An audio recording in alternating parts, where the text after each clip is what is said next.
This presentation of the Law of Success in 16 Lessons by Napoleon Hill is brought to you by audioenlightenment.com. Copyright 2011, all rights reserved.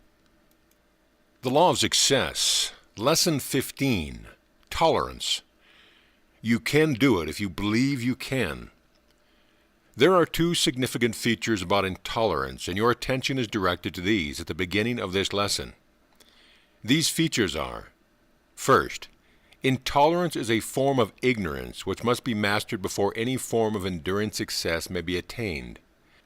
It is the chief cause of all wars. It makes enemies in business and in the professions.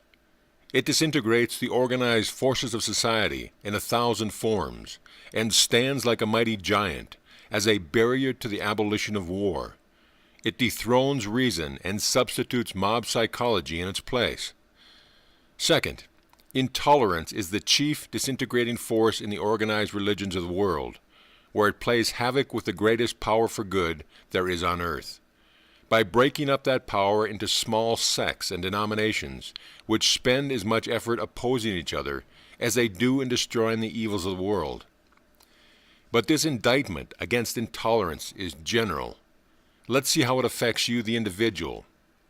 It is, of course, obvious that anything which impedes the progress of civilization stands also as a barrier to each individual. And stating it conversely, anything that beclouds the mind of the individual and retards his mental, moral, and spiritual development retards also the progress of civilization. All of which is an abstract statement of a great truth. And inasmuch as abstract statement am neither interesting nor highly informative, let us proceed to illustrate more concretely the damaging effects of intolerance. I will begin this illustration by describing an incident which I had mentioned quite freely in practically every public address that I have delivered within the past 5 years. But inasmuch as the cold printed page has a modifying effect which makes possible the misinterpretation of the incident here described, I believe it necessary to caution you not to read back of the lines a meaning which I had no intention of placing there.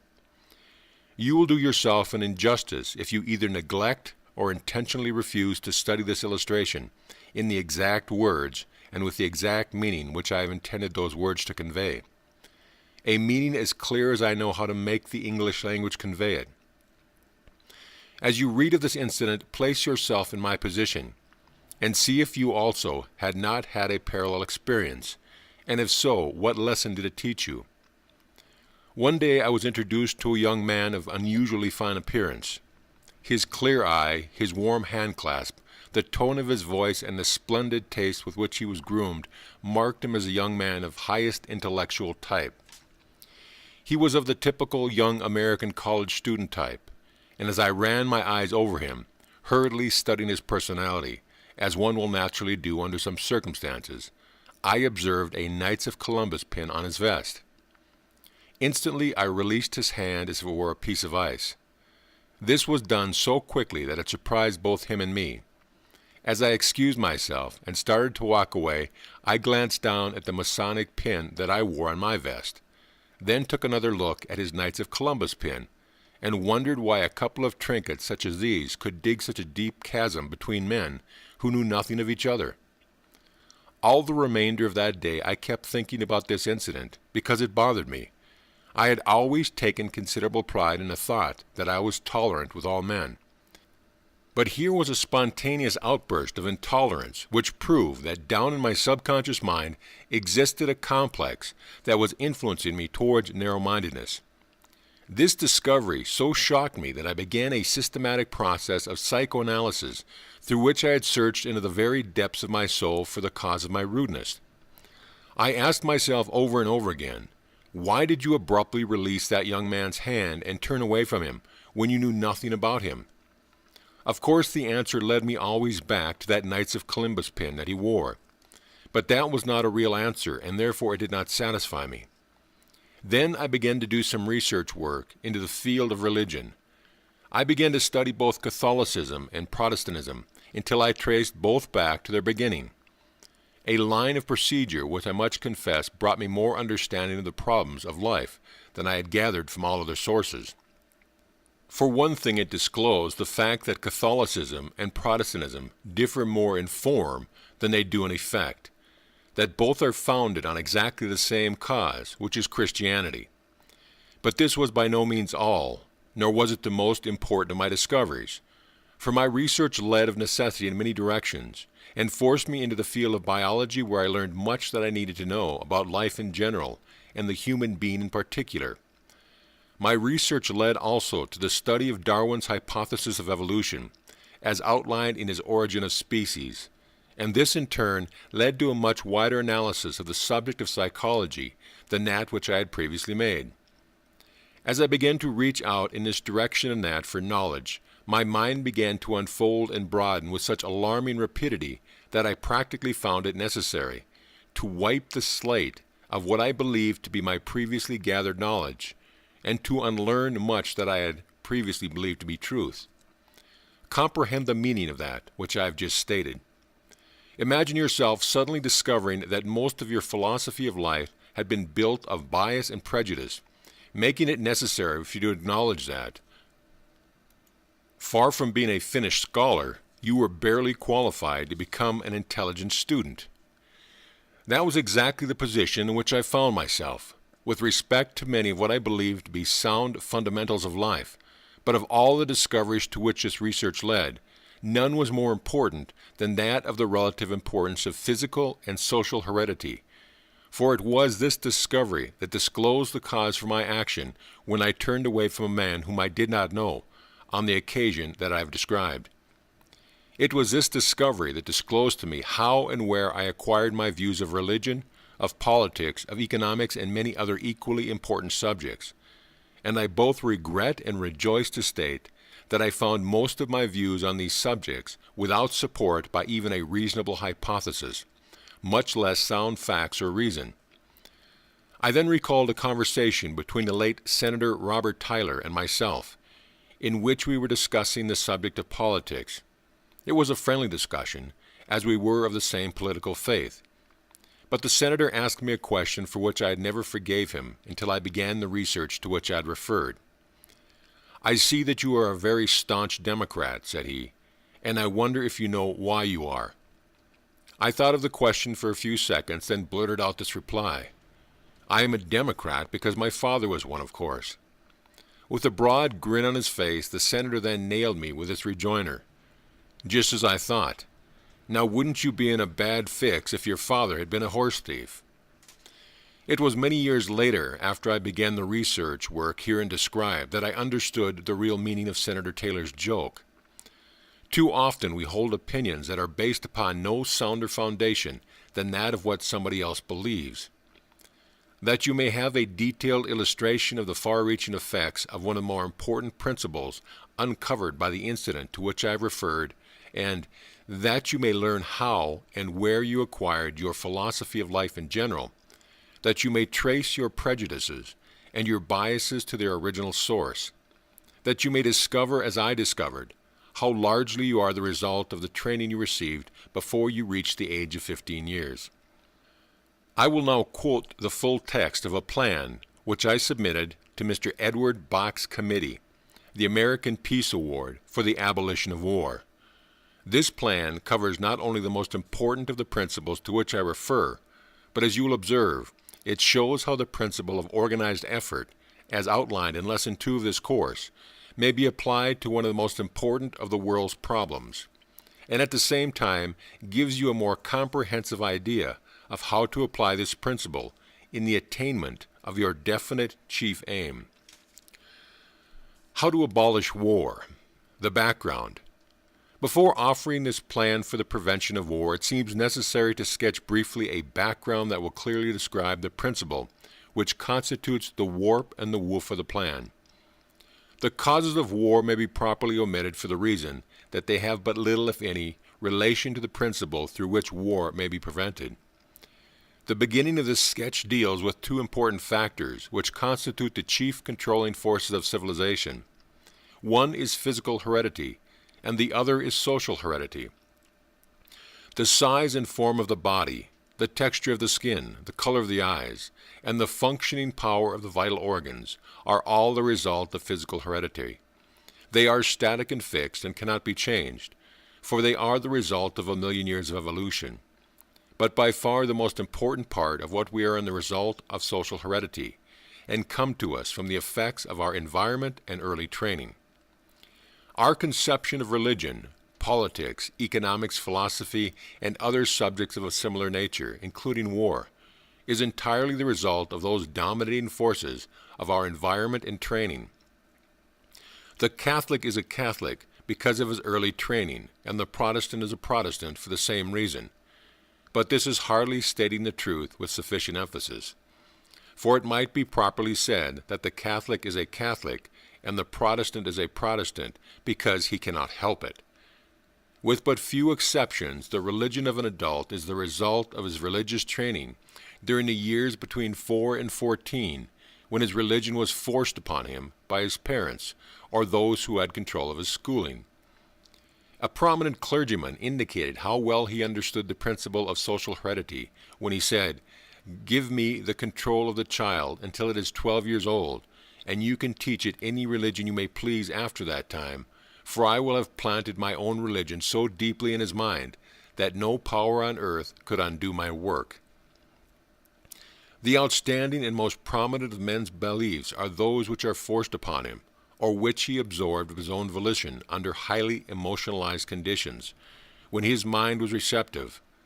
Under such conditions, the evangelist can plant the seed of religion more deeply and permanently during hours revival service than he could through years of training under ordinary conditions, when the mind was not in an emotionalized state.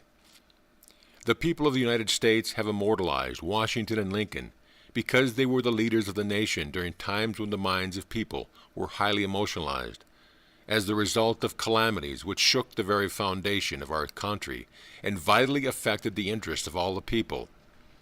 Through the principle of social heredity operating through the schools, American history, and through other forms of impressive teaching, the immortality of Washington and Lincoln is planted in the minds of the young, and in that way kept alive. The three great organized forces through which social heredity operates are the schools, the churches, and the public press. Any ideal that has the active cooperation of these three forces may, during the brief period of one generation, be forced upon the minds of the young so effectively that they cannot resist it. In 1914, the world awoke one morning to find itself aflame with warfare on a scale previously unheard of. And the outstanding feature of importance of that worldwide calamity was the highly organized German armies. For more than 3 years, these armies gained ground so rapidly that world domination by Germany seemed certain. The German military machine operated with efficiency such as had never been before demonstrated in warfare. With Coulter as her avid ideal, modern Germany swept the opposing armies before her as though they were leaderless, despite the fact that the Allied forces outnumbered her own on every front. The capacity for sacrifice in the German soldiers in support of the idea of Kultur was the outstanding surprise of the war, and that capacity was largely the result of the work of two men. Through the German educational system, which they controlled, the psychology which carried the world into war in 1914 was created in the definite form of Kultur. These men were Adalbert Falk, Prussian Minister of Education until 1879, and the German Emperor William II. The agency through which these men produced this result was social heredity, the imposing of an ideal on the minds of the young under highly emotionalized conditions. Kultur, as a national ideal, was fixed in the minds of the young of Germany, beginning first in the elementary schools and extending on up through the high schools and universities. The teachers and professors were forced to implant the idea of Kultur in the minds of the students, and out of this teaching, in a single generation, grew the capacity for sacrifice of the individual for the interest of the nation, which surprised the modern world.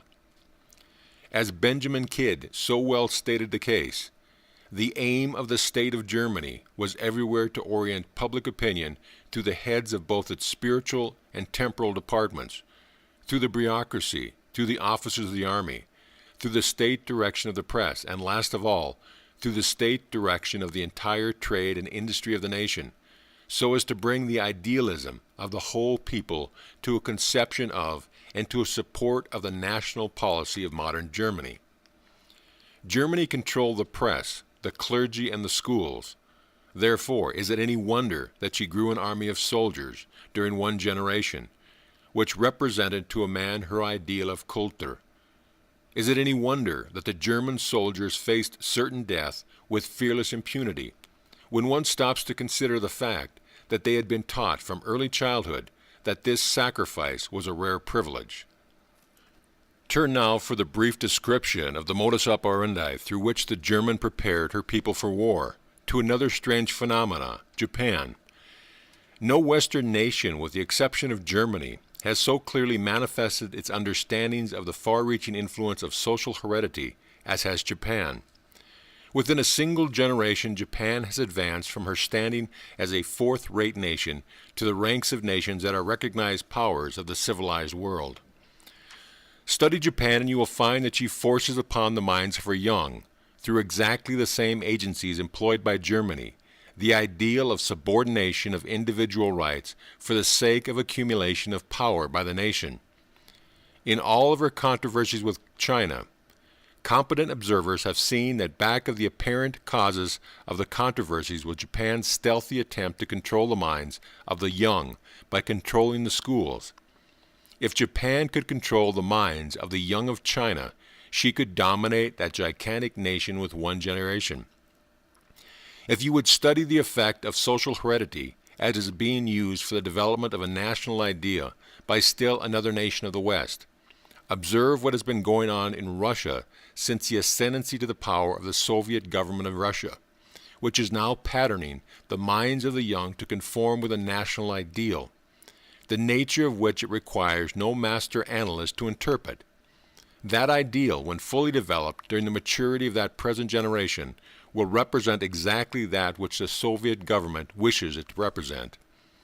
Of all the flood of propaganda concerning the Soviet government of Russia that has been poured into this country through the tens of thousands of columns of newspaper space devoted to it since the close of the war, the following brief dispatch is by far the most significant. Russian Reds order books. Contracts being let in Germany for 20 million volumes. Educational propaganda is aimed chiefly at children, by George Witz. Special cable to the Chicago Daily News Foreign Service, Berlin, Germany, November 9, 1920. Contracts for printing 20 million books in the Russian language, chiefly for children, are being placed in Germany on behalf of the Soviet government by Gershenbin, a well-known Petrograd publisher and a friend of Maxim Gorky. Gershwin first went to England, but was received with indifference when he broached the subject to the British government. The Germans, however, not only welcomed him eagerly, but submitted prices so low that they could not possibly be underbidden in any other country. The Alsteins, Berlin newspaper and book publishers, have agreed to print several million of the books at less than cost. This shows what is going on over there. Far from being shocked by the significant press dispatch, the majority of the newspapers of America did not publish it, and those that did give it space placed it in an obscure part of the paper, in small type. Its real significance will become more apparent some 20-odd years from now, when the Soviet government of Russia will have grown an army of soldiers who will support to the man whatever national ideal the Soviet government sets up. The possibility of war exists as a stern reality today solely because the principle of social heredity has not only been used as a sanctioning force in support of war, but it has actually been used as a chief agency through which the minds of men have been deliberately prepared for war. For evidence with which to support his statement, examine any national or world history and observe how tactfully and effectively war has been glorified and so described that it not only did not shock the mind of the student, but it actually established a plausible justification of war. Go into the public squares of our cities and observe the monuments that have been erected to the leaders of war. Observe the posture of these statues as they stand as living symbols to glorify men who did nothing more than lead armies on escapes of destruction. Notice how well these statues of warriors, mounted on charging steeds, serve as agencies through which to stimulate the minds of the young and prepare them for the acceptance of war, not only as a pardonable act, but as a distinctly desirable source of attainment of glory, fame, and honor. At the time of this writing, some well-meaning ladies are having the image of Confederate soldiers carved in the deathless granite on the face of Stone Mountain, in figures 100 feet tall, thus seeking to perpetuate the memory of a lost cause that never was a cause, and therefore the sooner forgotten, the better. In these references to faraway Russia, Japan, and Germany seem unimpressive and abstract, then let us study the principle of social heredity as it is now functioning on a highly developed scale here in the United States. For it may be expecting too much of the average of our race to suppose that they will be interested in that which is taking place outside of the spot of ground that is bounded on the north by Canada, on the east by the Atlantic, and on the west by Pacific, and on the south by Mexico. We, too, are setting up in the minds of our young a national ideal, and this ideal is being so effectively developed through the principle of social heredity that it has already become the dominating ideal of the nation. This ideal is the desire for wealth. The first question we ask about a new acquaintance is not, "Who are you?" but "What have you?"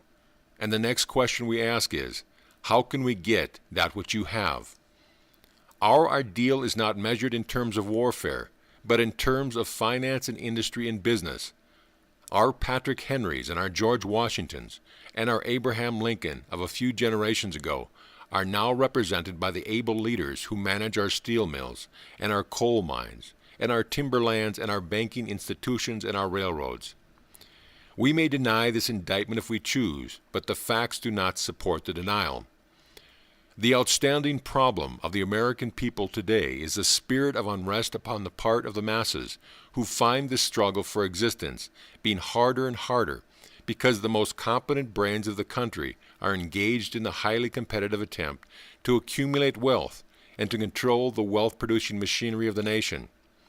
It is not necessary to dwell at length upon this description of our dominating ideal, or to offer evidence in support of its existence, for the reason that its existence is obvious and as well understood by the most ignorant as it is by those who make a pretense of thinking accurately. So deeply seated has this mad desire for money become that we are perfectly willing for the other nations of the world to cut themselves to pieces in warfare, so long as they do not interfere with our scramble for wealth. Nor is this the saddest part of the indictment, that we might render against ourselves. For we are not only willing for other nations to engage in warfare, but there is considerable reason to believe that those of us who profit by the sale of war supplies actually encourages warfare among other nations. The plan. War grows out of the desire of the individual to gain advantage at the expense of his fellow man, and the smoldering embers of this desire are fanned into a flame through the grouping of these individuals, who place the interests of the group above those of other groups. War cannot be stopped suddenly. It can be eliminated only by education, through the aid of the principle of subordination of the individual interests to the broader interest of the human race as a whole. Man's tendencies and activities, as we have already stated, grow out of two great forces. One is physical heredity, and the other is social heredity. Through physical hereditary, man inherits these early tendencies to destroy his fellow man out of self-protection. This practice is a holdover from the age when the struggle for existence was so great that only the physically strong could survive. Gradually men began to learn that the individual could survive under more favorable circumstances by aligning himself with others, and out of that discovery grew our modern society, through which groups of people have formed states, and these groups in turn have formed nations. There is but little tendency toward warfare between the individuals of a particular group or nation, for they have learned through the principle of social heredity that they can best survive by subordinating the interest of the individual to that of the group. Now the problem is to extend this principle of grouping so that the nations of the world will subordinate their individual interest to those of the human race as a whole. This can be brought about only through the principle of social heredity, by forcing upon the minds of the young of all races the fact that war is horrible and does not serve either the interest of the individual engaging in it or the group to which the individual belongs. The question then arises, how can this be done? Before we answer this question, let us again define the term social heredity and find out what its possibilities are. Social heredity is the principle through which the young of the race absorb from their environment, and particularly from their early training by parents, teachers, and religious leaders, the beliefs and tendencies of the adults who dominate them. Any plan to abolish war, to be successful, depends upon the successful cooperation and coordination of effort between all the churches and schools of the world for the avowed purpose of so fertilizing the minds of the young with the idea of abolishing war, that the very word war will strike terror in their hearts. There is no other way of abolishing war. The next question that arises, how can the churches and schools of the world be organized with this high ideal as an objective? The answer is that not all of them can be induced to enter into such an alliance at one time, but a sufficient number of the more influential ones can be induced, and this in time will lead or force the remainder into the alliance, as rapidly as public opinion begins to demand it. Then comes the question, who has sufficient influence to call a conference of the most powerful religious and educational leaders? The answer is, the President and Congress of the United States. Such an undertaking would command the support of the press on a scale heretofore unheard of, and through this source alone the propaganda would begin to reach and fertilize the minds of the people in every civilized country in the world, in preparation for the adoption of the plan in the churches and the schools throughout the world.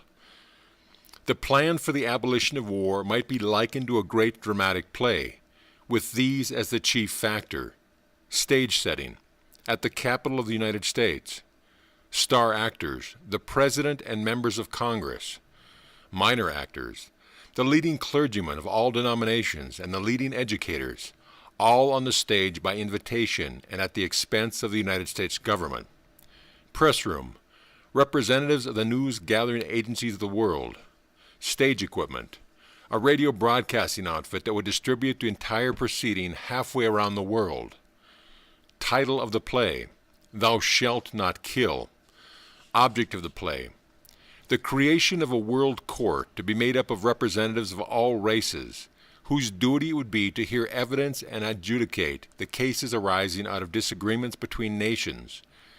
Other factors would enter into this great world drama, but they would be of minor importance. The main issues and the most essential factors are here enumerated. One other question remains. Who will start the machinery of the United States government into action to call this conference? And the answer is public opinion, through the aid of an able organizer and leader who will organize and direct the efforts of a Golden Rule Society, the object of which will be to move the President and Congress into action. No League of Nations and no mere agreement between nations can abolish war as long as there is the slightest evidence of sanctions of war in the heart of the people. Universal peace between nations will grow out of a movement that will be begun and carried on at first by the comparatively small number of thinkers. Gradually this number will grow until it would be composed of the leading educators, clergymen, and publicists of the world, and these in turn will so deeply and permanently establish peace as the world ideal that it will become an ultimate reality. This desirable end may be attained in a single generation under the right sort of leadership, but more likely it will not be attained for many generations to come, for the reason that those who have the ability to assume the leadership are too busy in their pursuit of worldly wealth to make the necessary sacrifice for the good of generations yet unborn. War can be eliminated, not by appeal to reason, but by appeal to the emotional side of humanity. This appeal must be made by organizing and highly emotionalizing the people of different nations of the world in support of a universal plan for peace, and this plan must be forced upon the minds of the oncoming generations with the same diligent care that we now force upon the minds of our young the ideal of our respective religions. It is not stating the possibilities too strongly to say that the churches of the world could establish universal peace as an international ideal within one generation, if they would but direct toward the end one half of the effort which they now employ in opposing one another. We would still be within the bounds of conservationism if we stated the Christian churches alone have sufficient influence to establish universal peace as a worldwide ideal within 3 generations, if the various sects would combine their forces for that purpose. That which the leading churches of all religious, the leading schools and the public press of the world could accomplish in forcing the ideal of universal peace upon both the adult and the child mind of the world within a single generation staggers the imagination. If the organized religions of the world, as they now exist, will not subordinate their individual interest and purpose to that of establishing universal peace, then the remedy lies in establishing a universal church of the world that will function through all races and whose creed will be based entirely upon the one purpose of implanting in the minds of the young the ideal of worldwide peace. Such a church would gradually attract a following from the rank and file of all other churches. And if the educational institutions of the world will not cooperate in fostering this high ideal of universal peace, then the remedy lies in the creation of an entirely new educational system that will implant in the minds of the young the ideal of universal peace. And if the public press of the world will not cooperate in setting up the ideal of universal peace, then the remedy lies in the creation of an independent press that will utilize both the printed page and the forces of the air for the purpose of creating mass support for this high ideal. In brief, if the present organized forces of the world will not lend their support to establishing universal peace as an international ideal, then new organizations must be created which will do so. The majority of the people of the world want peace, wherein lies the possibility of its attainment. At first thought, it seems too much to expect that the organized churches of the world could be induced to pool their power and subordinate their individual interests to those of civilization as a whole. But this seemingly insurmountable obstacle is, in reality, no obstacle at all, for the reason that whatever support this plan borrows from the churches, it gives back to them 1,000-fold, to the increased power the church attains. Let us see just what advantages the church realizes by participation in this plan to establish universal peace as a world ideal. First of all, it will be clearly seen that no individual church loses any of its advantages by aligning itself with other denominations in establishing this world ideal. The alliance in no way changes or interferes with the creed of any church. Every church entering the alliance will come out of it with all the power and advantages that it possessed before it went in, plus the additional advantage of greater influence which the church as a whole will enjoy by reason of having served as a leading factor in forcing upon civilization the greatest single benefit it has enjoyed in the history of the world. If the church gained no other advantages from the alliance, this one would be sufficient to compensate it. But the important advantage that the church will have gained by this alliance is the discovery that it has sufficient power to force its ideals upon the world when it places its combined support back of the undertaking. By this alliance, the church will have grasped the far-reaching significance of the principle of organized effort, through the aid of which it might easily have dominated the world and imposed its ideals upon civilization. The church is by far the greatest potential power in the world today, but its power is merely potential and will remain so until it makes use of the principle of allied or organized effort. That is to say, until all denominations formulate a working agreement under which the combined strength of organized religion will be used as a means of forcing a higher ideal upon the minds of the young. The reason that the church is the greatest potential power in the world is the fact that its power grows out of man's emotions. Emotion rules the world, and the church is the only organization which rests solely upon the power of emotion. The church is the only organized factor of society which has the power to harness and direct the emotional forces of civilization, for the reason that the emotions are controlled by faith and not by reason. and the church is the only great organized body in which faith of the world is centered. The church stands today as so many disconnected units of power, and it is not overstating the possibility to say that when these units shall have been connected through allied effort, the combined power of that alliance will rule the world, and there is no opposing power on earth that can defeat it.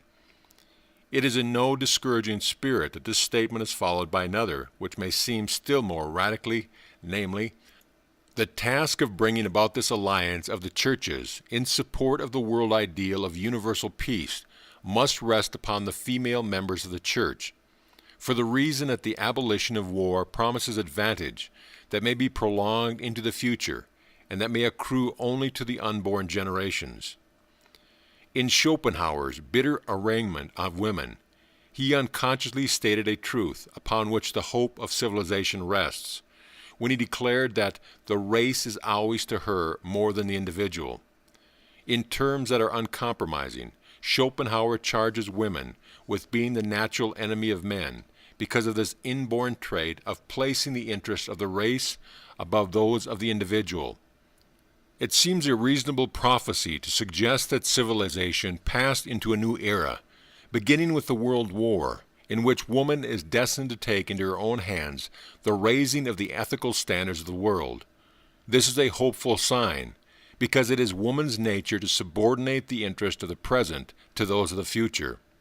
It is woman's nature to implant, in the mind of the young, ideals that will accrue to the benefit of generations yet unborn, while man is motivated generally by expediency of the present. In Schopenhauer's vicious attack upon woman, he has stated a great truth concerning her nature, a truth which might well be utilized by all who engage in a worthy work of establishing universal peace as a world ideal. The women's clubs of the world are destined to play a part in the world affairs other than that of gaining suffrage for women. Let civilization remember this. Those who do not want peace are the ones who profit by war. In numbers, this class constitutes but a fragment of the power of the world, and could be swept aside as though it did not exist, if the multitude who do not want war were organized with the high ideal of universal peace as their objective. In closing, it seems appropriate to apologize for the unfinished state of this essay, but it may be pardonable to suggest that the bricks and the mortar and the foundation stones and all of the other necessary materials for the construction of the temple of universal peace have been here assembled, where they might be rearranged and transformed into this high ideal as a world reality. Let us now proceed to apply the principle of social heredity to the subject of business economy, and ascertain whether or not it can be made of practical benefit in the attainment of material wealth.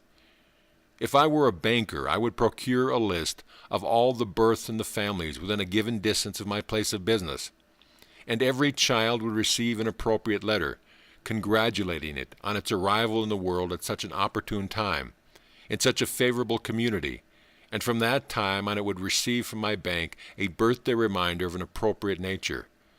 When it arrived at the storybook age, it would receive from my bank an interesting storybook in which the advantages of saving would be told in a story form. If the child were a girl, it would receive doll cutout books with the name of my bank on the back of each doll as a birthday gift. If it were a boy, it would receive baseball bats. One of the most important floors, or even a whole nearby building, of my banking house would be set aside as a children's playroom, and it would be equipped with merry-go-rounds, sliding boards, seesaws, scooters, games, and sand piles, with a competent supervisor in charge to give the kiddies a good time. I would let that playroom become the popular habitat of the children of the community, where mothers might leave their youngsters in safety while shopping or visiting. I would entertain these youngsters so royally that when they grew up and became bank depositors whose accounts were worthwhile, they would be inseparably bound to the bank, and meanwhile I would in no way be lessening my chances of making depositors of the fathers and mothers of those children. If I were the owner of a business school, I would begin cultivating the boys and girls of my community from the time they reached the 5th grade, on up through high school, so that by the time they were through high school and ready to choose a vocation, I would have the name of my business school well fixed in their mind. If I were a grocer or a department store owner or a druggist, I would cultivate the children, thereby attracting both them and their parents to my place of business. For it is a well-known fact that there is no shorter route to the heart of a person than that which leads through interest manifested in the offspring. If I were a department store owner and used whole pages of newspaper space, as most of them do, I would run a comic strip at the bottom of each page, illustrating it with scenes in my playroom, and this way induce the children to read my advertisements.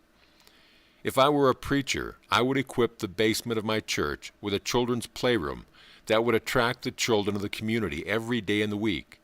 And if my study were nearby, I would go into that playroom and enjoy the fun with the little fellows, thereby gaining the inspiration with which to preach better sermons, while at the same time raising parishioners for tomorrow.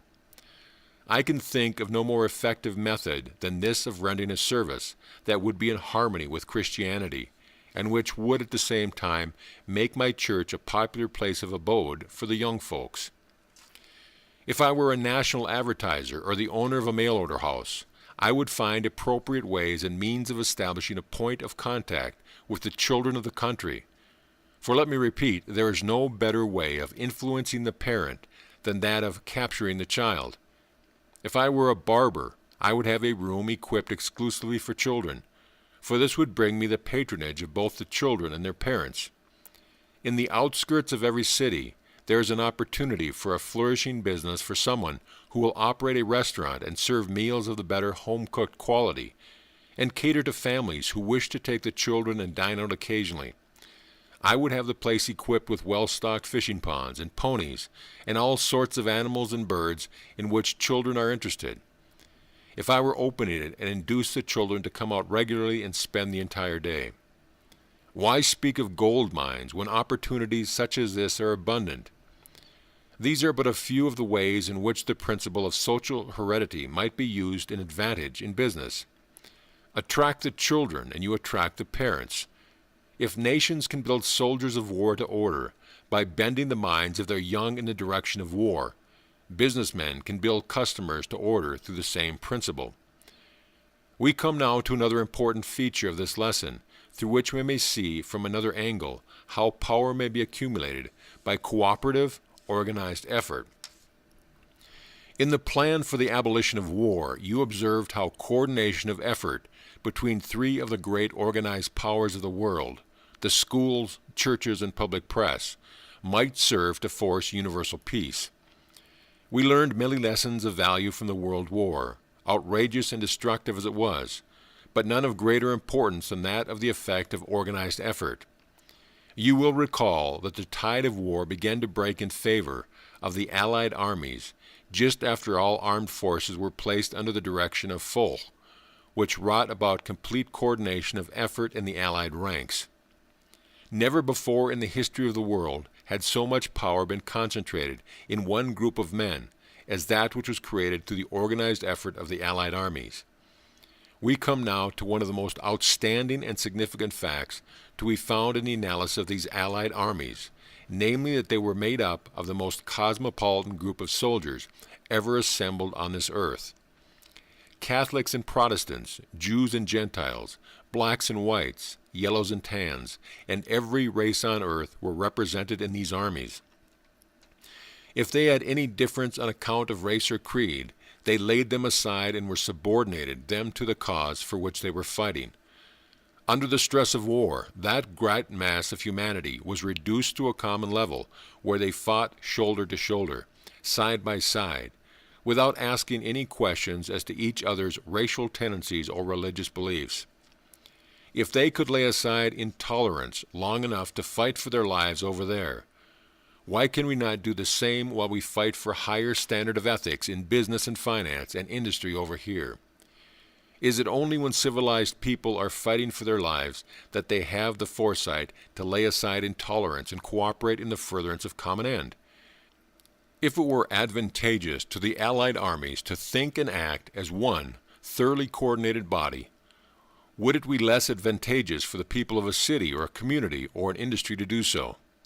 If all the churches and schools and newspapers and clubs and civic organizations of your city allied themselves with the furtherance of a common cause, do you not see how such an alliance would create sufficient power to ensure the success of that cause? Bring the illustration still nearer your own individual interest by an imaginary alliance between all of the employers and all of the employees of your city for the purpose of reducing friction and misunderstanding, thereby enabling them to render better service at a lower cost to the public and greater profit to themselves. We learned from the World War that we cannot destroy a part without weakening the whole, that when one nation or group of people is reduced to poverty and want, the remainder of the world suffers also. Stated conversely, we learned from the World War that cooperation and tolerance are the very foundation of enduring success. Surely the more thoughtful and observant individuals will not fail to profit as individuals by these great lessons which we learned from the World War. I am not unmindful of the fact that you are probably studying this course for the purpose of profiting in every way possible from a purely personal viewpoint by the principles upon which it is founded. For this very reason, I have endeavored to outline the application of these principles to as wide a scope of subject as possible. In this lesson, you have had opportunity to observe the application of the principles underlying the subjects of organized effort, tolerance, and social heredity to an extent which must give you food for thought, and which must have given your imagination much room for profitable exercise. I have endeavored to show you how these principles may be employed both in the furtherance of your own individual interests, in whatever calling you may be engaged, and for the benefit of civilization as a whole. Whether your calling is that of preaching sermons, selling goods or personal services, practicing law, directing the efforts of others, or working as a day laborer, it seems not too much to hope that you will find in this lesson a stimulus to thought which may lead you to higher achievements. If perchance you are a writer of advertisements, you will surely find in this lesson sufficient food for thought to add more power to your pen. If you have personal services for sale, it is not unreasonable to expect that this lesson will suggest ways and means of marketing these services to a greater advantage. In uncovering for you the source from which intolerance is usually developed, this lesson has led you also to the study of other thought-provoking subjects which might easily mark the most profitable turning point of your life. Books and lessons in themselves are of but little value. Their real value, if any, lies not in their printed pages, but in the possible action which they may arouse in the reader.